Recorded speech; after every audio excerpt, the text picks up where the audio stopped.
नहीं रायत की जो भी था अपने बेटे के साथ दफन करके आ गई। मुस्तकबिल के शहंशाह की माँ तू ही तो है। देखा हो, उनको जवान किया हो और फिर मिट्टी में दफन कर दिया हो। जो हक खुदा ने मुझे अपनी खुदाई से दिए, टीटी उससे नींद हमेशा के लिए रूठ जाती है। इतने आराम से नहीं छीन सकते। बच्चे के बाद तो तेरा ही राज होगा ना? हाँ, और अगर उन्होंने कोशिश की तो उनको लग पता जाएगा।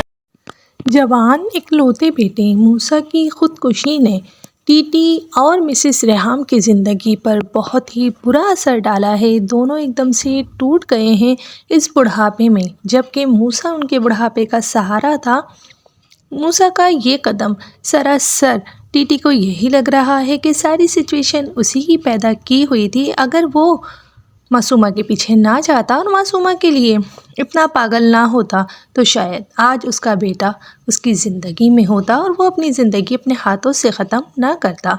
इसी बात के रिग्रेट को लेते हुए जब मिसेस रेहाम भी बार बार टीटी को जलील करती हैं कि उसी की वजह से उनका बेटा इस दुनिया से चला गया है, अब टीटी जिए या मरे उन्हें कोई फ़र्क नहीं पड़ता, क्योंकि उन्हें अपने बेटे से बहुत मोहब्बत थी और टीटी और मासूमा की वजह से ही उनका बेटा इस दुनिया से जा चुका है। हराम मौत मर गया है उनका बेटा मूसा। इस बात ने उन्हें बिल्कुल ही बिस्तर पर टाल दिया है।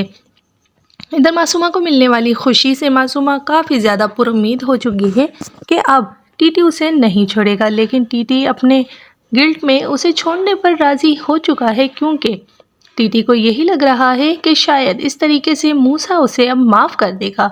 लेकिन मासूमा ने कच्ची गोलियां नहीं खेली हैं। मासूमा ने अपनी सारी कश्तियाँ जलाकर सही गलत की पहचान भूलकर टीटी को हासिल किया था, और मासूमा ये भी मानती है कि मूसा के मरने में उसका कोई हाथ नहीं है। इसीलिए अपनी आने वाली खुशी को वो टीटी को इस तरीके से बर्बाद नहीं करने देगी और टीटी को मजबूर करके रहेगी कि वो उसे अपनी ज़िंदगी में ऐसे ही शामिल रखे जैसा कि उसका हक है। मूसा के मरने के बाद तो वैसे भी मासूमा को साफ पता है कि इस सारी की सारी जायदाद उसके होने वाले बच्चे को ही मिलनी है, और अगर ऐसे में वो टीटी से अलग हो गई, किसी भी चाल को ना चलते हुए अगर उसने खामोशी इख्तियार कर ली, तो ऐसे में वो खाली हाथ रह जाएगी, जो कि मासूमा को बर्दाश्त नहीं होगा, क्योंकि मासूमा ने हर एक चीज़ को भुलाकर पैसा हासिल करने की कोशिश की है और अब वो खाली हाथ नहीं रह सकती।